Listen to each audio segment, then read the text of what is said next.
At the Nostrand houses in Sheepshead Bay, Brooklyn, tenants are preparing for a historic vote that will impact the future of their homes for decades. A lot of people are just totally confused. People are scared. I think it's going to be a high turnout because everybody want to put their impact in. Right. Following a 30-day voting period that starts November 8th, Nostrand houses could be the first New York City Housing Authority development to join the Preservation Trust, a new public entity that can issue bonds to fund repairs. Similar votes at other public housing campuses are expected to follow in 2024, as tenants are being asked for the first time to choose what funding model they want for their campus. I'm Tatiana Turner, the NYCHA reporter for City Limits, and in this video, we're breaking down the upcoming vote that decides who's in charge at Nostrand houses and what it can mean for public housing. The Public Housing Preservation Trust, which is the law that was enacted by Albany that created the Public Housing Preservation Trust and also introduced this procedure whereby on a development by development basis, there will be a vote and tenants will be able to choose one of three options: either remain as they are, full public housing tenants, just the same as right now, convert to the RAD PACT program, which, as many tenants know, brings in a private landlord and a private management company, or convert into this new thing, which is the Public Housing Preservation Trust. For years now, NYCHA has been exploring ways to fix up the country's largest public housing system following decades of federal disinvestment that's led to ongoing problems like mold, leaks, and broken elevators. It's been like this for like 8 months, literally. Probably like more than 5 or 6 months. The water's been here so long, it started to stink. And the light, they can't fix. There's a lot of things they can't fix. The repair guy said there's nothing you can do about it, so. By NYCHA's own estimate, more than $78 billion is needed to bring all 161,400 apartments into a state of good repair. Talk to the residents, and everyone can agree that things need to be fixed. But there are many questions about the vote itself. I just want everybody to vote. I cannot express to y'all enough. This is the first time ever in New York City Housing Authority where the residents get to make a decision on what it is you want for your community. For the final result to be valid, 20% of tenants, at least 20% of heads of household actually need to participate in this vote for it to be valid. That in itself makes it so that a significantly low number of people can participate in an election and can make a decision that will have repercussions for the entire population of people living in that development. And what assurances do tenants have that they will be able to enjoy their upgraded homes into the future without fear of displacement? If a resident is moved out of their apartment, they're coming back to that same exact apartment. Where can I find that online or in writing? If you have to be temporarily relocated, you will sign a temporary lease for an apartment. Temporary, it will stay temporarily, and once your repairs are done, you will go back to your other apartment. And that temporary lease would end. I've actually asked NYCHA to hold vacancies at Nostrand and Sheepshead so that you're not moving off this property. If you need to be relocated, you're staying at the property and you have the right to return to your prior apartment. I know from my work, we see commonly that when there's a relocation scenario, the more time that passes, the least likely it is for all of the families to come back. At the point of temporary housing, you have already been displaced.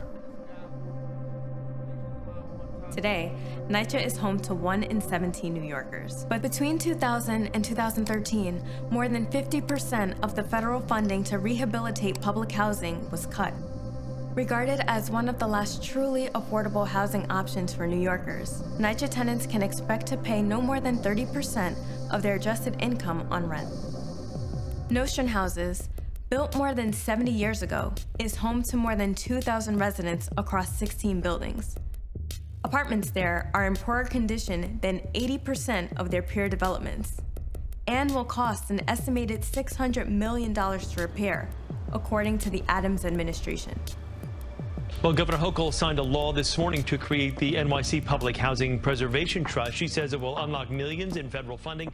Last June, Governor Kathy Hochul signed the Preservation Trust Initiative into law to help modernize an initial 25,000 NYCHA apartments. The new public entity has a 9-member board, including Barbara McFadden, the Tenant Association president of Nostrand.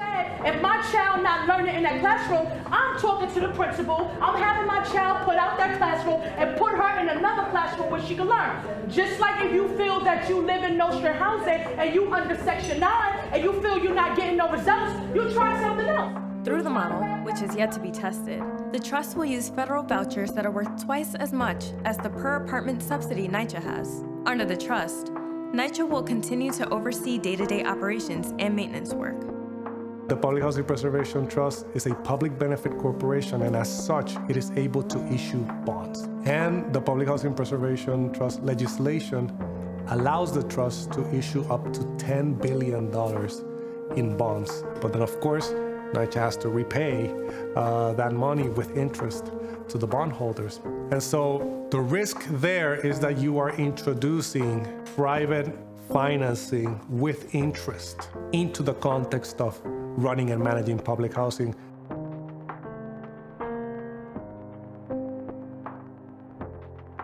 By contrast, the PACT program, which has already converted 37,000 public housing units since its 2015 launch, brings in private developers to manage NYCHA sites and can fund repairs with tax credits, mortgages, and bonds. The RAD-PACT program introduces private management companies and private landlords to actually run the buildings. And so largely speaking, NYCHA, in terms of who the tenants see every day in their management office, NYCHA kind of like goes out the window.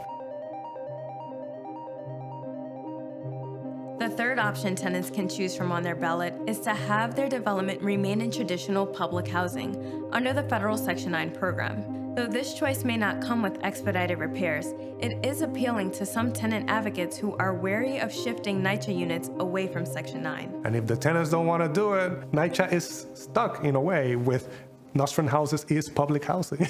They have to make it work.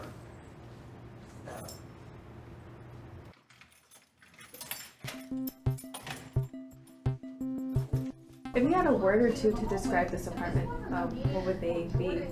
Airy, bright, well laid out apartments, very comfortable, aside from, you know, things that don't work. You know, you can understand, and even if you're not in the apartment's not great or whatever, you know, people don't want to be, you know, chased out of their apartments, not knowing, you know, supposedly there's an agreement, you'll be signing an agreement, but you know, anything can happen. How are you asking people to vote? I like this neighborhood. I spent my whole life here, over 40 years. I feel honored that they gave us a chance to choose because not many developments get to do that. Public housing residents right now, trust, no trust, RAD, no RAD, public housing, all have a constitutional right to live in a healthful environment. Starting November 8th, residents will have the option to cast their votes online or by phone. Residents can be on the lookout for their ballot in the mail with instructions on how to vote.